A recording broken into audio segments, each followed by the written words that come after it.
Meus amados, hoje nós temos uma mensagem avulsa e o título da mensagem de hoje é simplesmente como Jesus. Só o tema é igual ao do livro lá do Max Lucado, viu? A mensagem não é do livro não. Mas olha só, nós vamos falar sobre esse tema hoje porque eu já quero introduzir o assunto do novo curso da Escola Bíblica que começa no próximo domingo.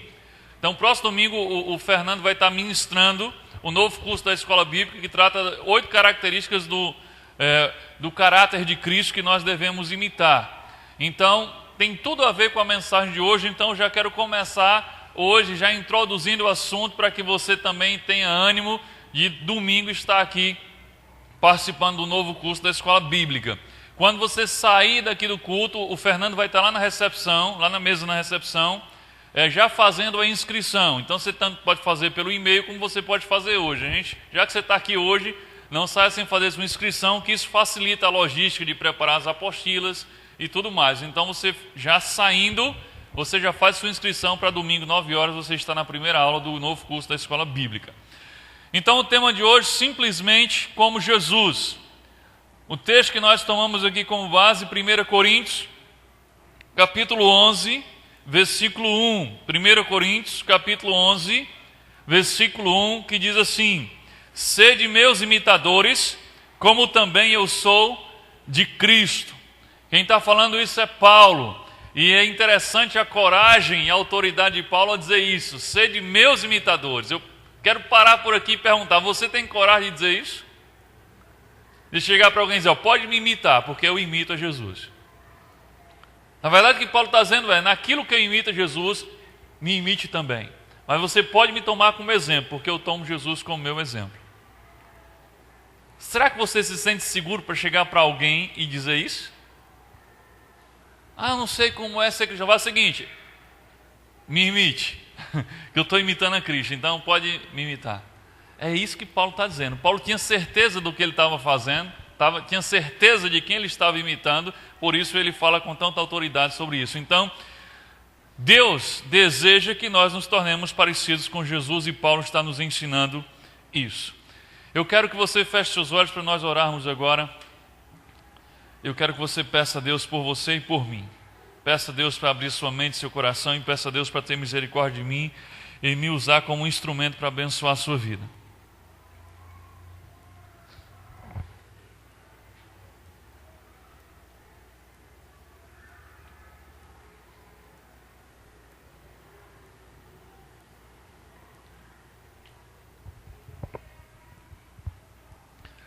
Senhor Deus, em nome de Jesus, eu quero te agradecer, Deus, por essa oportunidade, por mais esse dia. Obrigado, Deus, porque o Senhor tem nos conduzido. Obrigado porque o Senhor nos deu mais esse dia e mais essa oportunidade de estarmos reunidos como tua família nesse lugar. E Deus, em nome de Jesus, nós damos toda a liberdade ao teu Espírito Santo para ministrar as nossas vidas. Fala conosco, nos exorta, nos consola, nos orienta. Nos diz aquilo que o Senhor sabe que nós não podemos sair daqui sem ouvir. É assim que nós choramos em nome de Jesus. Amém. Então, simplesmente como Jesus, sede meus imitadores, como também sou de Cristo. A pergunta que vamos responder hoje é, em que aspecto podemos ser como Jesus? Já que a ideia é ser como Jesus ou imitar a Jesus, então, quais são os aspectos, ou em que aspectos nós podemos ser parecidos com Jesus, nós podemos ser como Jesus? Então pegue a caneta aí, pegue o seu esboço para você começar já a anotar aí no seu esboço. Então, primeiro aspecto em que nós podemos ser parecidos com Jesus. Ser como Jesus é nunca desistir de sua missão. Complete aí. Ser como Jesus é nunca desistir da sua missão. Quando a gente fala desse tema de desistência, parece que é um tema que a gente tem que estar falando vez ou outra, porque toda hora tem alguém pensando em desistir da sua caminhada com Deus ou do seu ministério que Deus colocou. Então, por isso eu quero que você entenda isso. Se você quer ser como Jesus, você não pode ser aquele que desiste. Se você quer ser como Jesus, você tem que ser aquele que vai completar a sua missão. Você tem que ir até o fim. Para ser como Jesus, você tem que ser uma pessoa focada. Para ser como Jesus, você tem que ser determinado e persistente. Se você é desanimado e vive desistindo a toda hora, isso não é característica de Jesus na sua vida. Isso não é parte do caráter de Cristo na sua vida. Isso não faz parte de Cristo. Cristo era determinado e persistente. E ele ia até o fim. E ele falou sobre isso, sobre a necessidade de irmos até o fim. Em Lucas capítulo 9, versículo 62, ele diz o seguinte: mas Jesus lhe replicou: ninguém que, tendo posto a mão no arado, olha para trás, é apto para o reino de Deus. Olha o que Jesus está falando aqui. Jesus está falando daqueles que são desqualificados para trabalhar no reino de Deus. E ele está dizendo, aquele que bota a mão no arado. Quem já viu um arado, levanta a mão. Cada vez mais o povo sendo criado na cidade, né? Menos o pessoal conhece a coisa da agricultura. Arado, hoje tem arado puxado por tratores, mas o arado que eles se referem é um mecanismo, normalmente feito de madeira, mas com as pontas embaixo, e que um animal, um boi ou um cavalo puxa, e que parece um carro de mão ali naquela parte de trás. Então você pega ali e o boi vai puxando, e você vai conduzindo o arado, porque ele vai cortando a terra e fazendo aquelas fileiras do corte de terra para depois plantar a semente. Então Jesus compara o reino de Deus como o arado de cortar a terra para plantar a semente. E ele diz, se você bota a mão no arado e você vai conduzir o arado, você não pode olhar para trás, porque senão você não é apto. Por quê? Se você pegar um arado e você olhar para trás, você vai começar a entortar aquelas fileiras que você está cortando, e aquela plantação vai ficar uma bagunça. Então Jesus está dizendo, se você bota a mão no arado, se você começa a fazer algo no reino de Deus, você não pode olhar para trás, você não pode desistir, você não pode abandonar, porque senão você não é apto. Então um discípulo desqualificado é um discípulo desistente. Jesus está dizendo que se você é do tipo que desiste, então você está desqualificado para o reino de Deus.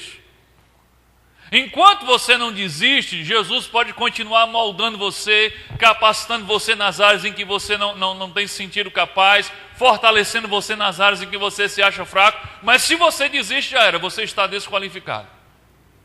Então Jesus está dizendo, discípulo desqualificado é discípulo desistente. Quando a gente olha para Jesus, a gente vê que ninguém conseguiu parar Jesus. Nós vemos que diversas vezes, quando você lê o Novo Testamento, você vê que diversas vezes o diabo colocou armadilhas diante de Jesus para fazer ele desistir da missão dele, para tirar o foco dele, para fazer ele investir o tempo dele, a atenção dele em outras coisas da vida e não realizar a missão para a qual ele veio fazer. Mas quando nós também lemos o Novo Testamento, vemos que Jesus era imparável. Ninguém conseguia fazer Jesus parar. Nesse primeiro ponto eu quero trabalhar com vocês, quero lembrar algumas armadilhas que o inimigo usou para tentar tirar Jesus do foco, para tentar fazer Jesus desistir da sua missão. Mas em todas essas armadilhas o diabo foi mal sucedido, porque Jesus era simplesmente imparável. Se você quer ser como Jesus, você tem que ser imparável. Ninguém pode fazer você desistir de fazer aquilo que Deus mandou você fazer. Então, na letra A, você pode colocar aí, Jesus não caiu na armadilha da riqueza. Essa foi a primeira armadilha que o inimigo colocou sobre a vida de Jesus para fazê-lo desistir da sua missão. Jesus não caiu na armadilha da riqueza. O episódio que eu me refiro é o episódio em que o diabo ofereceu a Jesus o mundo inteiro, se ele desistisse da missão para a qual ele veio aqui. Lá em Mateus capítulo 4, versículo de 8 a 9, diz assim: a seguir, Satanás levou Jesus ao alto de uma montanha muito alta e mostrou-lhe as nações do mundo e toda a glória delas. Eu lhe darei tudo isso, disse ele, se você apenas ajoelhar-se e me adorar. Quando ele oferece as nações, isso inclui as riquezas das nações, isso inclui a glória humana que as riquezas trazem também. Então essa foi a primeira armadilha que nós queremos compartilhar com vocês, que o inimigo colocou sobre Jesus para fazê-lo desistir da sua missão. Riquezas, status, glória. Eu fico pensando quantas pessoas não têm perdido, não têm desistido da sua caminhada com Cristo ou da missão que Cristo tem me dado por causa de ofertas nessa área. Não são ofertas desse tipo não, porque desse tipo aqui só Jesus para aguentar. Mas são ofertas nessa área de finanças, de status, de fortuna, de glória, de reconhecimento humano. Quantas pessoas não têm perdido aquilo que Deus tem de melhor para a vida delas e não têm aberto mão da missão que Deus tem dado porque recebem esse tipo de proposta? Eu escuto quase todo tempo pessoas dizerem: não, quando eu tiver conseguido tal coisa, aí sim eu vou me dedicar mais ao reino. Eu vou me dedicar mais à igreja, eu vou me dedicar mais ao pequeno grupo, ou vou me dedicar mais a fazer as coisas de Deus. Mas deixa primeiro eu concluir isso. Eu escuto isso o tempo todo, as pessoas dizerem: não, deixa primeiro eu fazer isso, deixa primeiro eu terminar isso. Não, quando eu me aposentar, eu vou ter mais tempo. Aí eu fico pensando, então é isso que nós temos para Deus? O resto do nosso tempo, o resto dos nossos dias, o resto da nossa energia? Quer dizer, então, que nós vamos pegar a melhor parte dos nossos anos, o tempo que nós temos mais vigor, mais energia, mais disposição, e vamos investir em conquistar os nossos próprios sonhos? E quando a gente terminar de conquistar as nossas coisas e os nossos sonhos, aí a gente, agora eu tenho tempo para Deus. Tem um episódio registrado na Bíblia em que um certo homem demonstra o interesse de seguir Jesus, mas ele não está disposto a seguir imediatamente. Ele tem suas condições. Não, deixa eu primeiro fazer tal coisa. E nesse episódio Jesus mostra que não está disposto a esperar por esse tipo de discípulo. Lucas capítulo 9, versículo 56, versículo 60. Lucas 9, 56 ao 60. Olha só o que diz.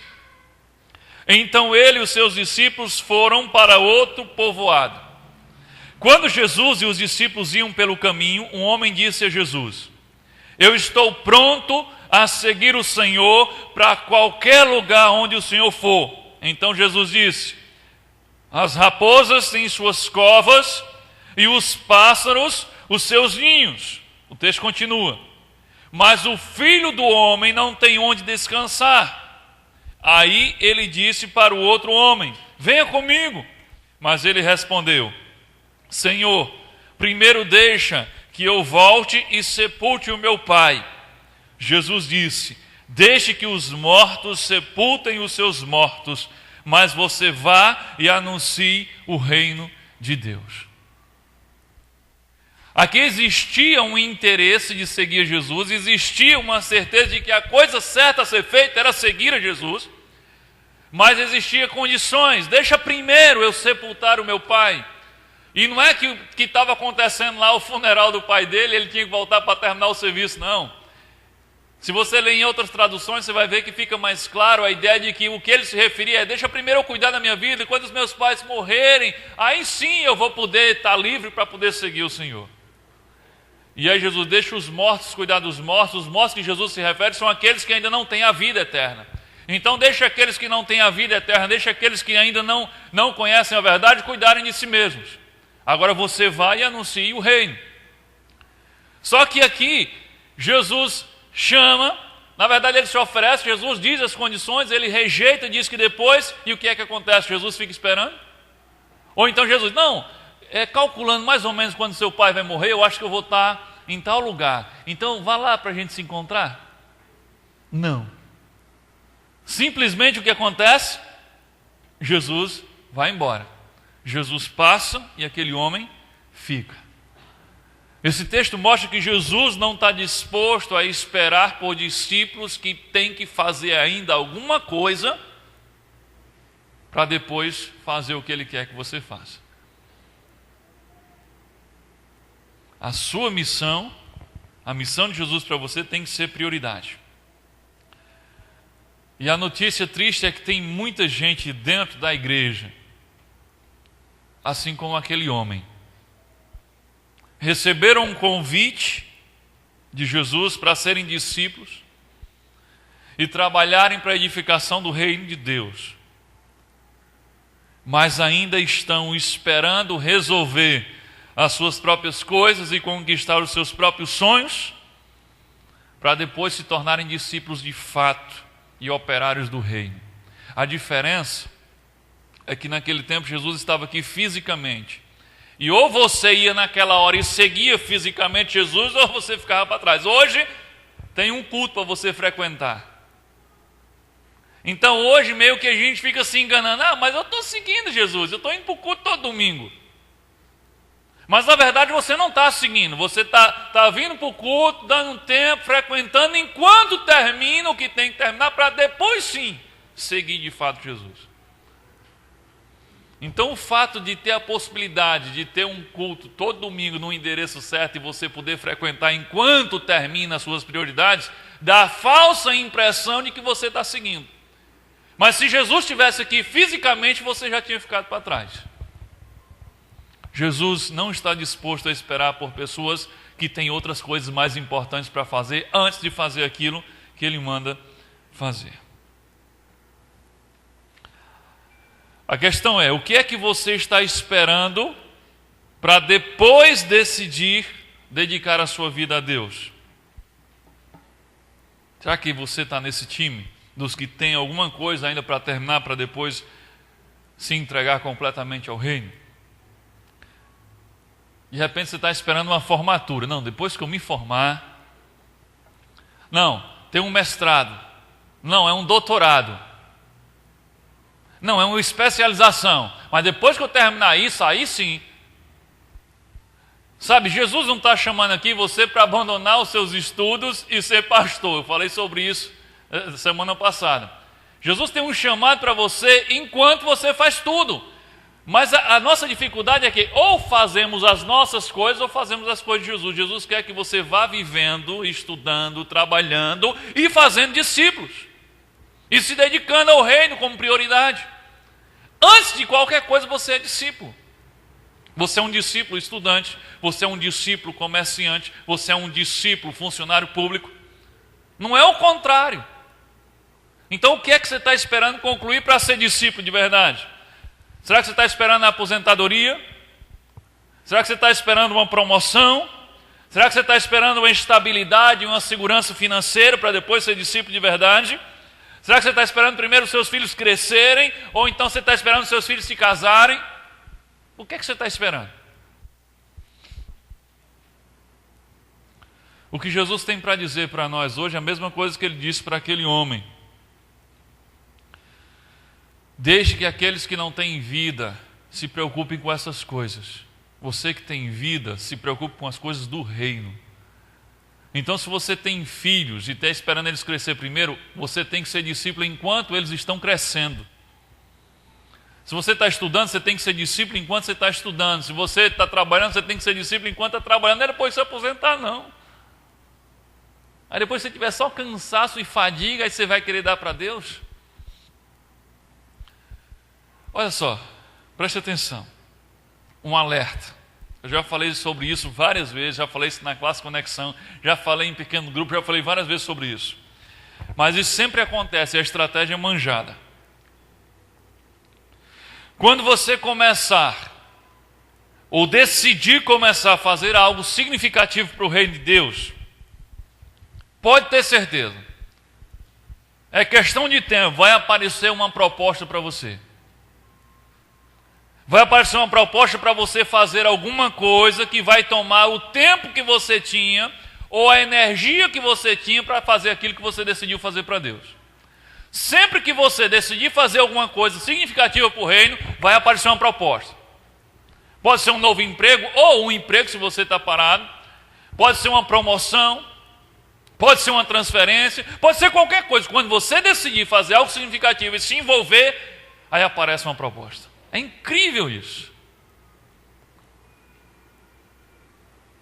Aí você vai, eu lembro da mensagem que eu preguei sobre discernindo a voz de Deus. Aí você, mas será que é de Deus, não é de Deus? Eu fico pensando, será que Deus é menos inteligente do que a gente? Porque se Deus chamou você para fazer algo para o reino dele, aí você começa a fazer e obedecer. Aí daqui a pouco Deus diz, não, vou mandar essa proposta para ele sair dessa função que eu dei. Para mim isso não faz o menor sentido, a não ser que você não tenha sido chamado para fazer aquilo. Será que Deus está dando um tiro no próprio pé toda hora? Ele chama você e foi uma luta para você conseguir vencer todos os seus medos, e aí você vai. Aí daqui a pouco, não, então pega essa proposta e sai daí. Eu não consigo crer nisso. Mas sabe qual é o problema? O mundo na igreja. O que é o mundo na igreja? O mundo na igreja é quando os valores do mundo começam a permear e determinar as nossas decisões. O mundo diz que se é uma proposta financeira, se é uma proposta de trabalho, você não pode recusar. Mas é o meu trabalho. Isso não é valor do reino. No valor do reino, o dinheiro não é a coisa mais importante. Então o que eu quero dizer para você é que você pode dizer não para uma proposta financeira ou para uma proposta de trabalho, se essa tira você do foco da missão que Deus tem te dado. Se essa atrapalha o seu crescimento espiritual. Se essa tira todo o teu tempo que você tem para Deus e para a sua família, você pode e deve dizer não. Porque Jesus fez exatamente isso. Olha que proposta financeira. Te dou o mundo, as nações, toda a glória, todas as riquezas. Isso é uma proposta financeira. E ele disse, não, eu não quero. Então se você quer ser como Jesus, você tem que ser aquele que nunca vai desistir da sua missão. Nem que te ofereçam o mundo. Letra B, outra armadilha. Jesus não caiu na armadilha da acomodação. Complete aí. Foi outra armadilha que o inimigo usou para tentar fazer Jesus desistir. Armadilha da acomodação. Lucas capítulo 9, versículo 32. Aqui é o episódio da transfiguração. Acontece algo bem interessante. Pedro e os seus companheiros estavam dormindo profundamente, mas acordaram e viram a glória de Jesus e os dois homens que estavam com ele. Quando esses dois homens estavam se afastando de Jesus, Pedro disse, Mestre, como é bom estarmos aqui. Vamos armar 3 barracas, uma para o Senhor, outra para Moisés e outra para Elias. Pedro não sabia o que estava dizendo. Aqui foi o episódio da transfiguração, quando Jesus sobe lá no monte e eles têm uma contemplação de Jesus, né? Na sua condição de Espírito de Deus, e aí chega Moisés e chega Elias e aparecem diante dos discípulos. Aí qual é a ideia fantástica que Pedro tem? Está tão bom aqui, mestre, com os outros 2 e com o Senhor, isso está muito legal, vamos ficar por aqui, vamos fazer aqui umas barracas, umas tendas, uma para o Senhor, uma para Moisés, outra para Elias, e vamos ficar aqui, desfrutando desse momento tão gostoso. E aí o texto diz, Pedro não sabia o que estava dizendo. Se você continuar lendo o texto, diz, Pedro não sabia o que estava dizendo, e aí Deus começa a falar, uma voz vem do céu que diz assim, Pedro, cala a boca. E aí a voz diz assim, escutem o que ele tem a dizer. Falando para Pedro escutar o que Jesus tinha a dizer. Em outras palavras, ó, fecha a batraca aí, Pedro, você não sabe o que está dizendo. Mas o objetivo que eu quero, a lição que eu quero tirar daqui, é que a sugestão de Pedro é justamente essa. Está tão bom o nosso ambiente, por que a gente não faz uma tenda e fica aqui? Essa é uma armadilha, uma sutileza que a gente escuta todo tempo. E Jesus recusou a proposta de Pedro, porque o chamado de Jesus não tinha a ver com acomodar-se debaixo de uma tenda, mas a missão de Jesus e o chamado de Jesus era conquistar o mundo. Não era ficar embaixo de uma tenda, desfrutando de um momento agradável. Quantas igrejas, e essa é a tentação que nós igrejas sofremos, tem caído na armadilha da tenda, da barraca. Como é que é essa armadilha? É quando nós como igreja perdemos a noção da nossa missão, que é sair e ganhar o mundo, e começamos a viver para construir tenda. Começamos a ser igreja apenas para reformar, construir e manter a tenda. E a gente começa a entender que ser igreja é apenas nos reunirmos na tenda, no prédio, no auditório, no templo, no santuário, como queiram chamar. E aí se a conta de luz está paga, a conta de água está paga, o aluguel está pago, e ok, estamos no céu. Dá uma bênção. E nós vamos ser igreja apenas mantendo as portas abertas. Sabe, nós somos feitos para voar e não para ficar no ninho. Então por que a gente, como igreja, só quer pensar em investir no ninho? Se nós não fomos criados para ficar no ninho.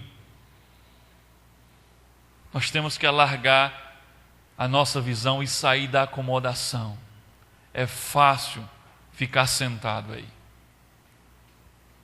Mas nós não fomos chamados para ficar sentados aí. Nós fomos chamados para ser discípulo e fazer discípulo pelo mundo inteiro. Sobre esse tema de acomodação, dizer, Jesus, eu quero te seguir, eu quero fazer tua vontade, vamos lá. Aí o que é que você faz? Você senta. Tem um vídeo bem legal que eu quero passar agora, que fala sobre isso, sobre acomodação.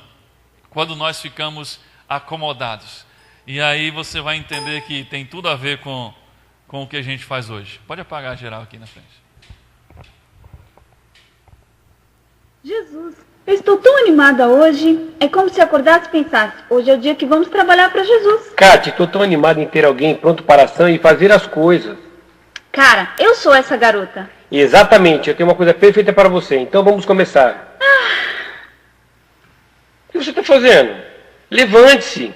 Se lembra, nós vamos agir. Aqui é onde eu sempre sento. Certo, mas eu preciso mais do que isso. Eu entendi onde você quer chegar. Ok, Jesus. Quanto você quer? $50 é suficiente? Não foi isso que eu quis dizer. Uau. Certo. Sim, então. Você barganha muito bem. É melhor você não sacar até a próxima sexta. Entende o que eu digo? Kátia, eu acho ótimo que você queira dar, mas eu quero que você seja mentora de uma jovem. Certo. Eu não gosto muito de ensinar pessoas. Eu não sou muito boa nisso. Ok. Você sabe aquela mulher do escritório Amy? Sim. Eu quero que você leve ela para almoçar e diga a ela sobre mim. Bem, Amy é diferente. Quero dizer, muito diferente, sabe? Ok, mas ela precisa saber sobre mim. Eu posso falar com o grupo de evangelização da igreja. Eles são pagos para fazer essas coisas. Eu quero que você faça isso. Jesus, eu não me sinto confortável fazendo isso. Não, Kátia. O problema é, você está muito confortável.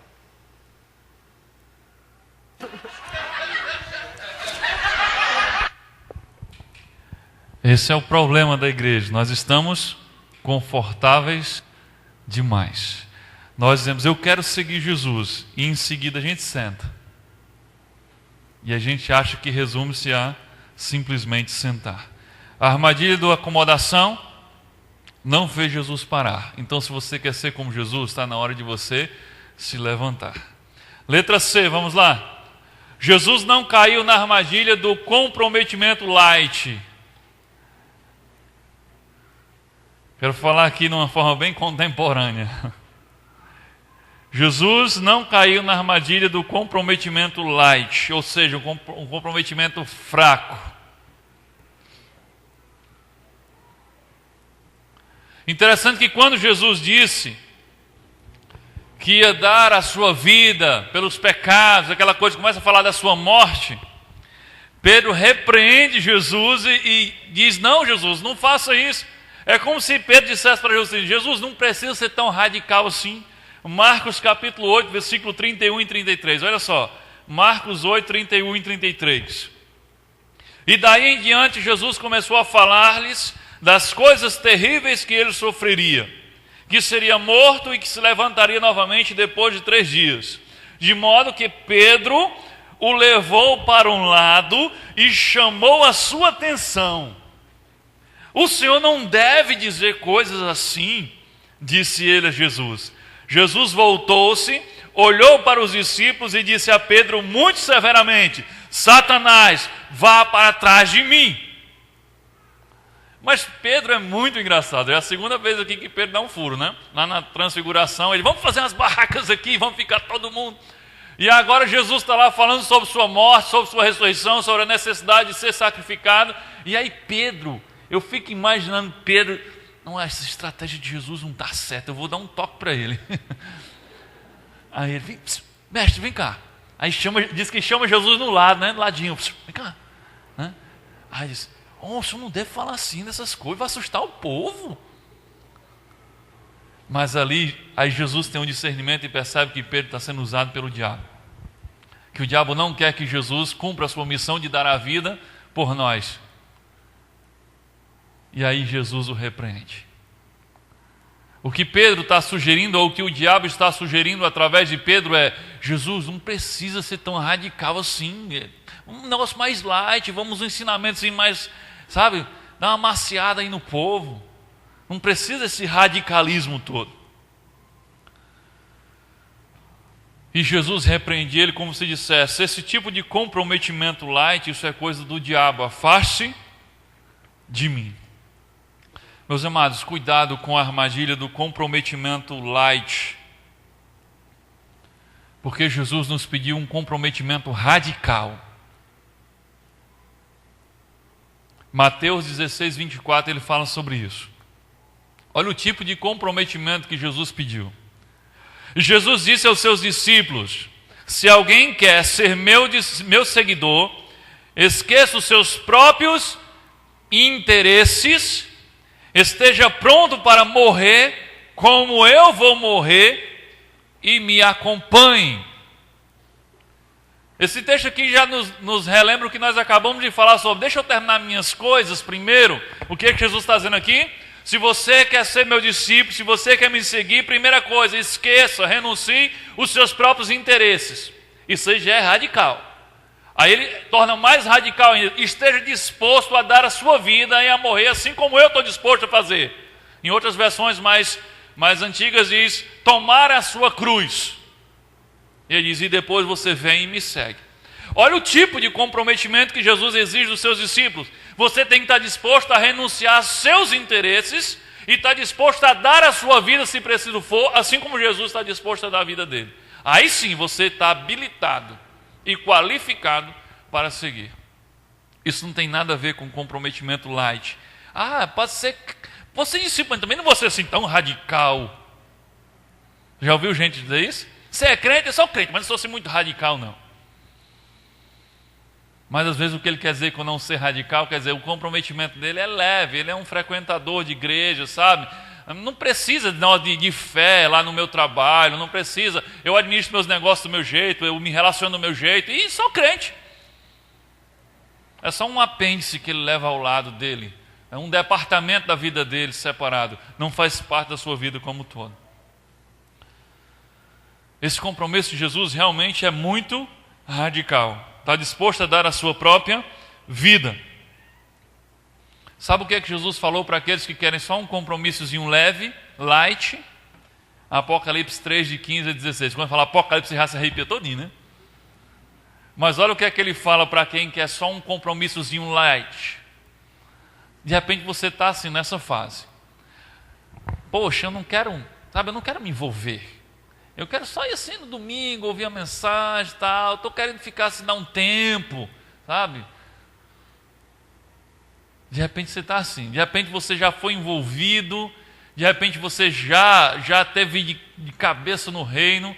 Mas de repente você foi ferido ou se cansou. E aí você está numa fase bem light. Sabe, eu não quero me envolver. Eu quero ficar na minha assim. Deixa no meu canto.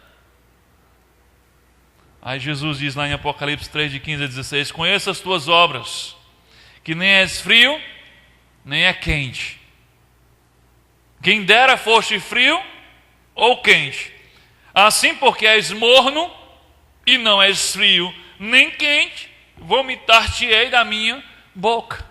Quem é o morno? É aquele que nem está no mundo, nem está de fato no reino. Ele está em cima do muro. Ele é light. Está dando um tempo. Jesus diz, olha, se você é morno, é melhor que você seja frio, porque pelo menos já está lá fora. Porque ou você é quente ou você é frio, porque se você ficar em cima do muro, ele diz, eu vomito você. É isso que Jesus tem a dizer para aqueles que têm ou que querem ter apenas um compromisso leve com Jesus. Lembre-se, Jesus nunca perdeu o seu foco, o foco da sua missão. Nem por causa da riqueza, nem por causa da fama, nem por causa do reconhecimento, nem para poupar a sua própria vida. Então, se você quer ser como Jesus, você precisa nunca desistir do chamado que Deus tem para a sua vida. E o principal chamado é ser discípulo e fazer discípulo. Amém? Segunda coisa aí, segundo aspecto que nós podemos ser parecidos com Jesus. Ser como Jesus é nunca depender da aprovação dos outros para fazer o que Deus mandou. Complete aí.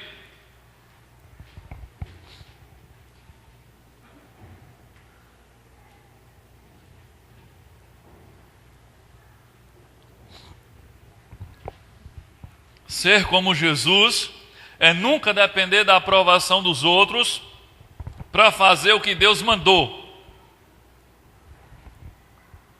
Ao contrário do que os líderes fariseus da época de Jesus faziam. Olha só o que aconteceu com alguns líderes fariseus na época de Jesus. João 12, 42 e 43 diz assim: mesmo entre os líderes judaicos, muitos criam que ele era o Messias, mas não declaravam isso a ninguém, por causa do medo que tinham de serem expulsos da sinagoga pelos fariseus. Pois eles gostavam mais do louvor dos homens do que do louvor de Deus. Em outras palavras, eles gostavam mais de agradar aos homens do que de agradar a Deus. Olha o que estava acontecendo. Existiam judeus que faziam parte do grupo lá das sinagogas, lá dos fariseus. Eles criam que Jesus era o Messias, mas eles não tinham coragem de admitir isso publicamente. Por quê? Porque eles se importavam demais com o que os outros pensavam dele. E o que os outros pensavam deles determinava as ações que eles tomavam. Quantos nos nossos dias não agem como aqueles judeus? Estão mais preocupados com o que os outros vão pensar e dizer do que com o que Deus mandou você fazer. O que é que a minha família, o que é que os meus amigos vão dizer e pensar se eu decidir entregar a minha vida a Jesus e me tornar discípulo? De repente você está aqui hoje e o Espírito Santo já está tocando no seu coração que você deve ser discípulo, você já está preocupado. E quando eu chegar em casa, como é que eu vou dizer isso? E o que é que minha família vai pensar? E os meus amigos amanhã, o que é que eles vão dizer? É melhor não. O que é que vão dizer de mim, ou o que é que vão pensar de mim, se eu aceitar um convite para ser líder de grupo pequeno? Será que vão dizer que eu estou querendo aparecer? Será que vão dizer não sei o quê? Aí você começa a se preocupar com o que os outros vão pensar e vão dizer. Vocês é melhor não. O que é que vão pensar ou vão dizer se eu rejeitar alguma proposta irrecusável por causa do reino? Porque ninguém vai entender, todo mundo vai me criticar. Se souberem que eu rejeitei ganhar tanto, porque eu não quero dar tanto tempo para aquilo e quero ter mais tempo para Deus, o que é que vão dizer de mim? O que é que minha família vai dizer? O que é que os meus parentes vão dizer? O que é que meus amigos vão dizer? Vão dizer que eu sou um abestalhado. E aí eu vou aguentar isso? Não, é melhor eu... Então você está muito preocupado com o que os outros vão pensar. O que é que vão dizer, o que é que vão pensar se eu recusar o convite e ir para tal lugar ou fazer tal coisa? Ou então, o que é que aquele meu amigo vai pensar se eu convidar ele para vir para a igreja? E aí você deixa que o que os outros pensam controlem as suas ações e as suas decisões. A questão é quem você está mais preocupado em agradar? A Deus ou as pessoas? Qual a opinião que mais importa para você? A opinião de Deus ou a opinião das pessoas? Olha só o que Paulo diz em Gálatas capítulo 1, versículo 10. Gálatas capítulo 1, versículo 10. Por acaso eu procuro a aprovação das pessoas? Não. O que eu quero é a aprovação de Deus. Será que agora estou querendo agradar as pessoas? Se estivesse, eu não seria servo de Cristo. O que Paulo está dizendo é que ou você serve a Cristo, ou você vive para agradar a Cristo, ou você vive para agradar as pessoas. Você não pode fazer as duas coisas ao mesmo tempo. E Paulo dizendo, por acaso eu estou tentando agradar as pessoas? Não. Porque se eu estivesse vivendo para agradar as pessoas, eu não estava vivendo para ser servo de Cristo. Então o que mais importa é agradar a Deus, é fazer o que Deus quer, estar no centro da vontade de Deus. É melhor você viver para agradar um, e um que nunca muda, do que você tentar agradar todo mundo que está mudando o tempo todo. Então, ao contrário dos líderes judaicos e ao contrário de alguns crentes nos dias de hoje, Jesus ele possuía âncoras internas. As suas decisões, as suas ações não dependiam do que os outros pensavam, não dependiam do que Pedro pensava, do que João pensava, do que Tiago pensava. Não, ele tinha âncoras internas e as suas decisões não eram motivadas pelo que os outros diziam, nem pelo que os outros pensavam. Jesus não perdeu a sua motivação quando João Batista duvidou de que ele era o Messias. João Batista, que foi levantado por Deus para preparar o caminho para ele chegar, quando estava preso, ficou em dúvida e disse, mandou os mensageiros, vai lá saber se ele é o Messias mesmo.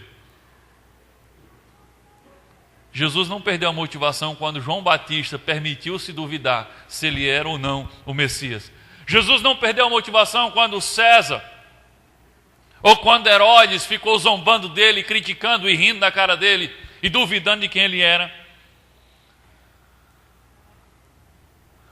Quando Jesus tomava uma atitude que ele entendia ser a atitude que agradava a Deus, era como se ele estivesse em alto mar e o povo lá na praia. Sabe quando você está distante e o povo está gesticulando e falando, mas você não consegue ouvir nada?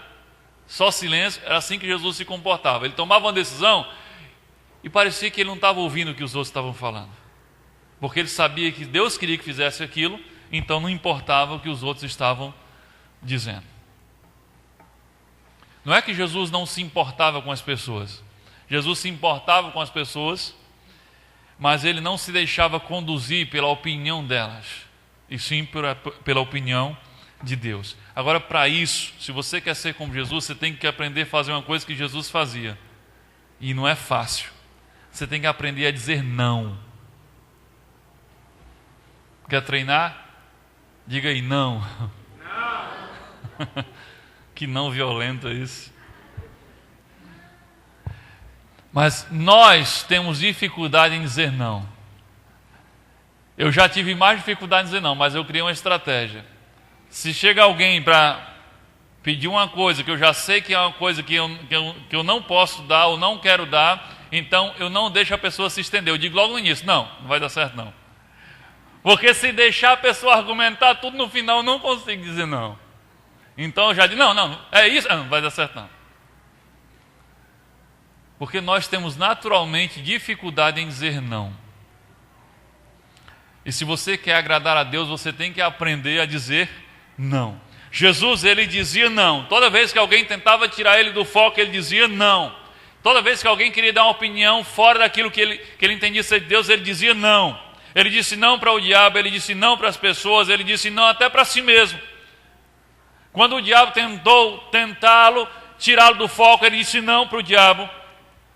Quando aquele jovem ambicioso tentou segui-lo com um comprometimento leve, segui-lo sem abrir mão das outras coisas, ele disse não para aquele jovem. Quando a mãe e os irmãos de Jesus vieram e tentaram atrapalhar o momento em que ele estava ministrando, ele disse não, diga a ela que a minha mãe e os meus irmãos estão aqui, que eu não posso parar agora. E ele disse não para si mesmo, quando lá no Getsemane ele foi tentado a desistir de beber do cálice do sofrimento, e depois ele diz não para si mesmo e vai lá e toma o cálice do sofrimento e da morte. Quando ele entendia que algo era de Deus, ele dizia não para quem precisasse dizer, até para si mesmo.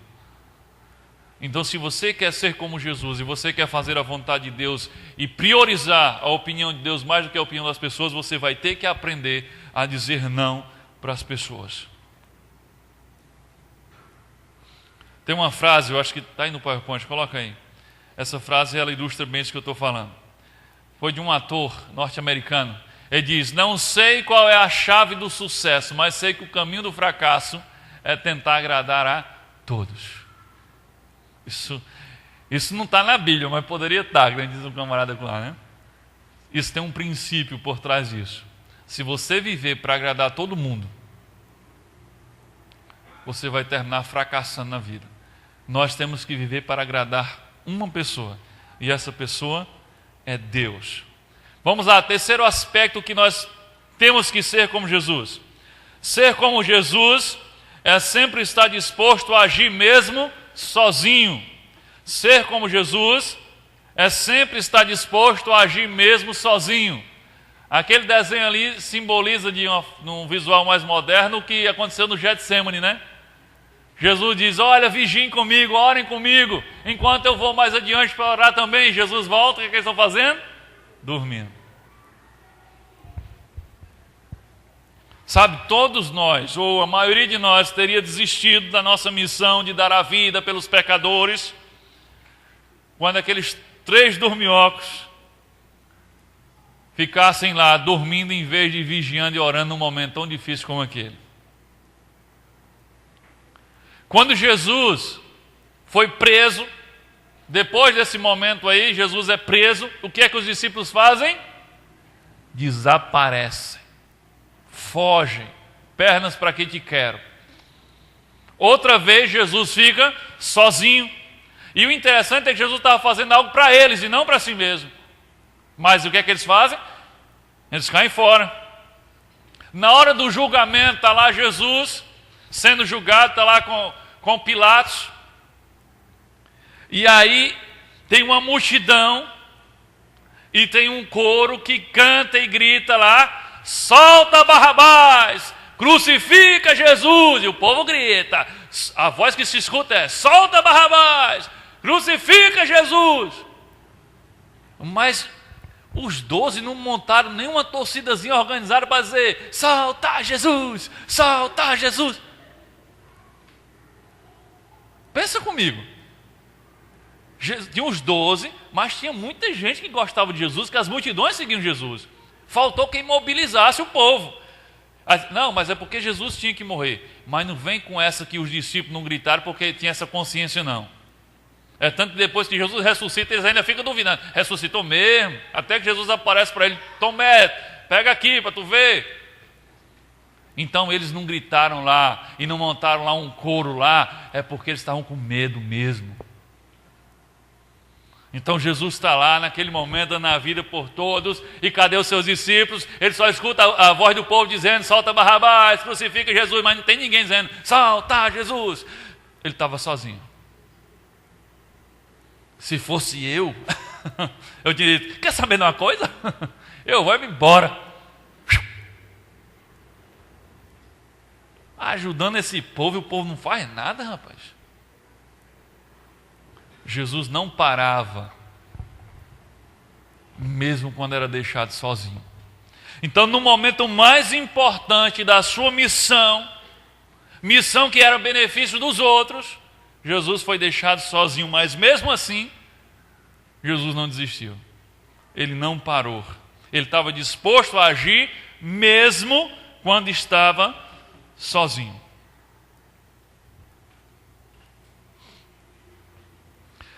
A gente vê o tempo todo isso. Eu quero fazer alguma coisa, mas tem alguém para me ajudar? Rapaz, eu não consegui arrumar ninguém. Então não vou fazer não. Até vou fazer, mas se tiver alguém para me ajudar. Se não tiver ninguém para me ajudar, não vou fazer não. Sabe, aqueles que imitam a Jesus de verdade, eles vão em frente mesmo quando olham para o lado e não veem ninguém. Não era responsabilidade de Jesus pagar pelos pecados da humanidade. Ele não era obrigado a fazer isso, não era responsabilidade dele, os pecados não eram dele. Cada um que pague pelos seus próprios pecados. Mas alguém precisava fazer esse serviço, e Jesus vai lá e faz o serviço. Sabe o que acontece hoje? Nós perdemos muito tempo diante de um trabalho que precisa ser feito para decidir de quem é a responsabilidade. Tem uma criança com fome, ou abandonada, e nós começamos a discutir de quem é a responsabilidade. Era o governo que tinha que fazer isso. Não, não era o governo, não, era a prefeitura. Não, era o governo federal. Não, era a igreja. Não, é a igreja fulana, porque... E o menino morre. E a gente discutindo de quem é a responsabilidade. Isso em todos os âmbitos. Nós perdemos tempo demais discutindo de quem é a responsabilidade, quem é o culpado. É igual o menino. Você tem filho, você sabe como é. Lá em casa é desse jeito. Tem um negócio lá no chão. Fulano, apoia isso aqui. Ah, mas não foi eu que botei, não. Mas eu não perguntei quem foi que botou. Estou dizendo para você apanhar. Ah, é desse jeito. Nós também, como discípulos, somos assim. Tem algo para fazer, a gente pensa logo, de quem é a responsabilidade? Aí eu fico lembrando de alguns personagens bíblicos, lembro de Davi. Me diga, era a responsabilidade de Davi enfrentar Golias? Nem do exército ele era, nem treinamento ele tinha. Era a obrigação dos soldados, que vocês que são soldados que vão lá e enfrentam. Mas ele vai lá e enfrenta. A gente perde tempo demais procurando de quem é a responsabilidade. Não era a responsabilidade de Jesus morrer pelos nossos pecados, mas ele vai lá e faz o trabalho, mesmo sozinho, mesmo sem ser responsabilidade dele, mesmo sem ele ser o culpado, mas ele vai lá e faz o trabalho que tem que ser feito. Então, se você quer ser como Jesus, você tem que aprender a agir, mesmo quando não for responsabilidade sua, e mesmo quando não tiver ninguém para ajudar você. Quarta característica que nós temos que imitar de Jesus. Ser como Jesus é sempre dar o melhor de si. Complete aí. Ser como Jesus é sempre dar o melhor de si.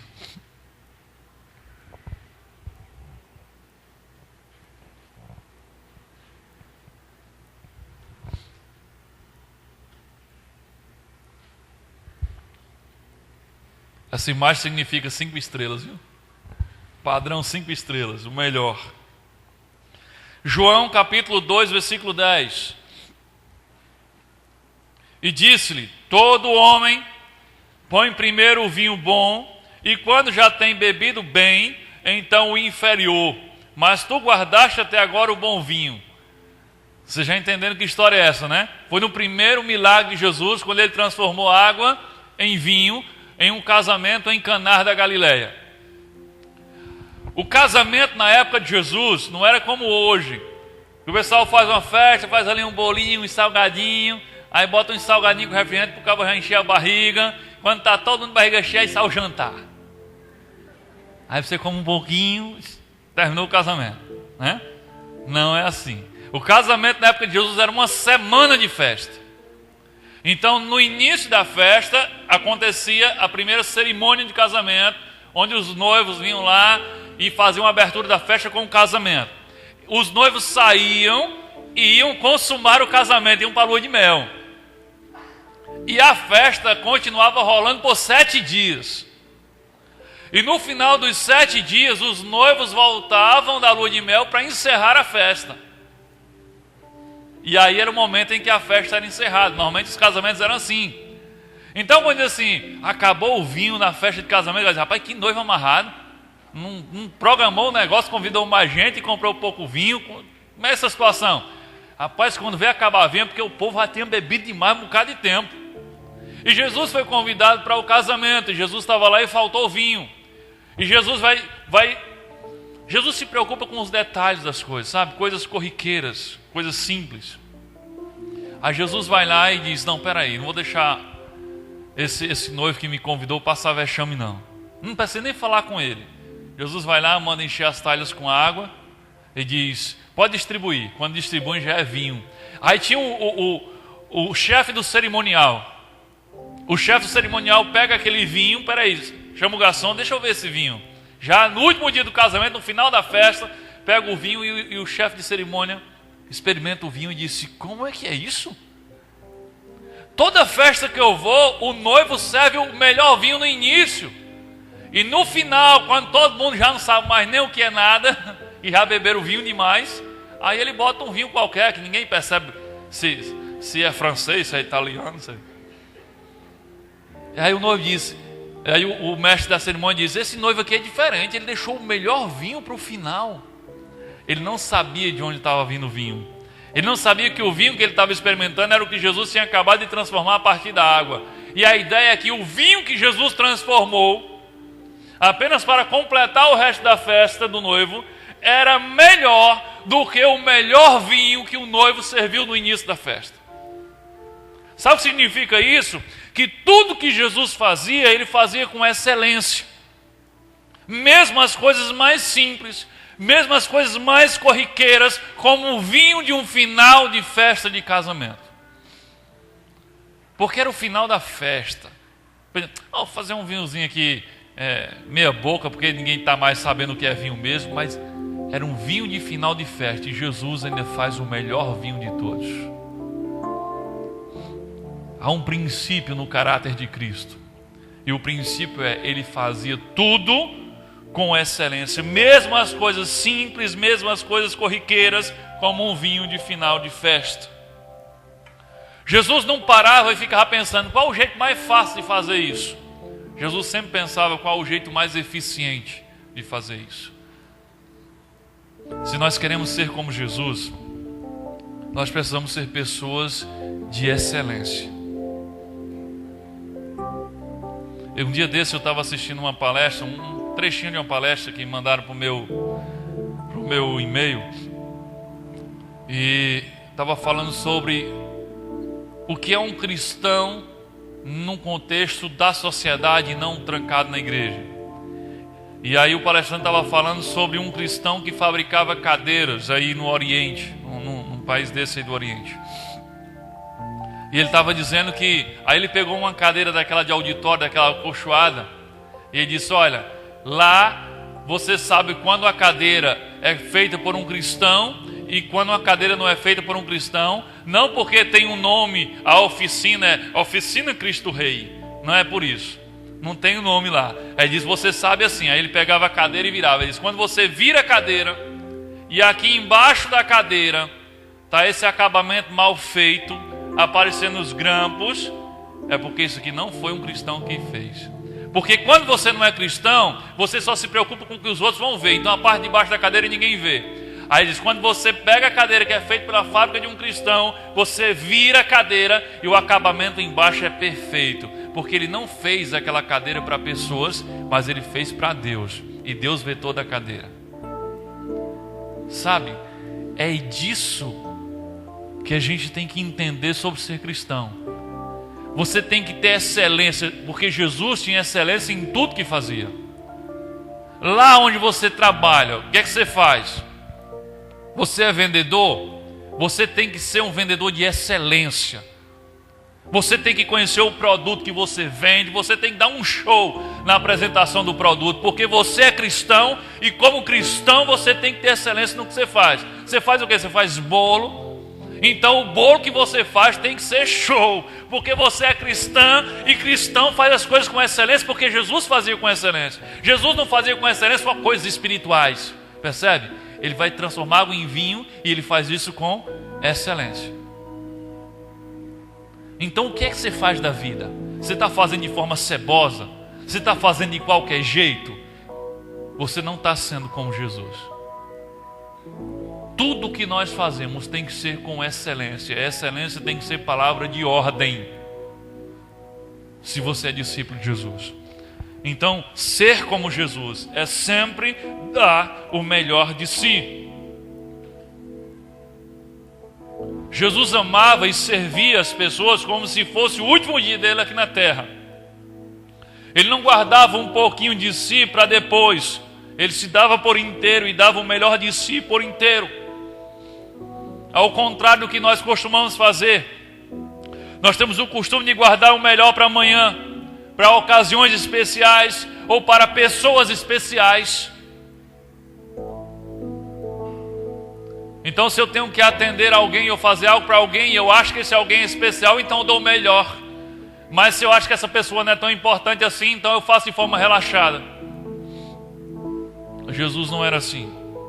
Jesus dava sempre o melhor de si para qualquer um que cruzasse o seu caminho. Qualquer um que cruzasse o caminho de Jesus tinha o melhor dele. Se você é cristão, você tem que ser assim. O melhor seu, o tempo todo, para qualquer um que cruzar o seu caminho. O que importa para Deus não é se você vai fazer as coisas melhor do que outra pessoa vai fazer, compreende? Se o que você faz é cozinhar, é possível que tenha outra pessoa que cozinha melhor do que você. Sim, você não está pecando porque não é a melhor cozinheira da cidade. Mas o que acontece é que Deus quer que você faça a melhor comida que você pode fazer. É disso que eu estou falando. Não é que você tem que ser a melhor cozinheira da cidade porque senão é pecado. Não, você tem que ser a melhor cozinheira que você pode ser. Você tem que ser o melhor professor que você pode ser. É disso que eu estou falando. Então Ele não quer que você seja melhor do que os outros, mas que você dê o melhor de si o tempo todo e para todas as pessoas que cruzarem o seu caminho. Amém? Então, para concluir, só relembrando, ser como Jesus é não deixar se desviar da sua missão. Ser como Jesus é não depender da aprovação dos outros para fazer aquilo que Deus quer que você faça. Ser como Jesus é ir em frente e fazer o que tem que ser feito mesmo quando você estiver sozinho e não for responsabilidade sua. Ser como Jesus é sempre dar o seu melhor. Que Deus nos abençoe.